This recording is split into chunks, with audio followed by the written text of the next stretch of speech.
នៅក្នុងសង្គមចាស់បើកូនចៅកម្មករនិងកសិករក្រកណ្ដាលថ្នាក់ក្រោមមានជំងឺឈឺថ្កាត់អ្វីគ្មានលុយព្យាបាលទេព្រោះហេតុនេះហើយបានជាមានកុមារច្រើនអនេក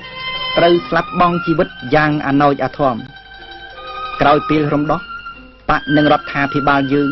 យកចិត្តទុកដាក់យ៉ាងខ្លាំងដល់សុខភាពរបស់កុមារ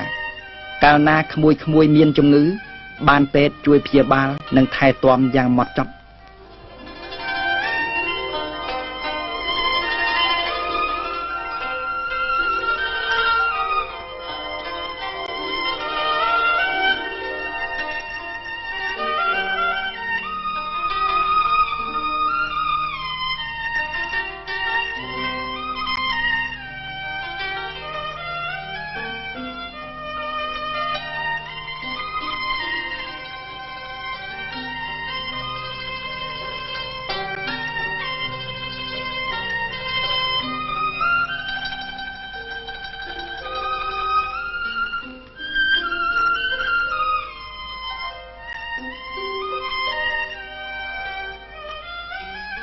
ក្នុងពេល3ឆ្នាំកន្លងមកនេះ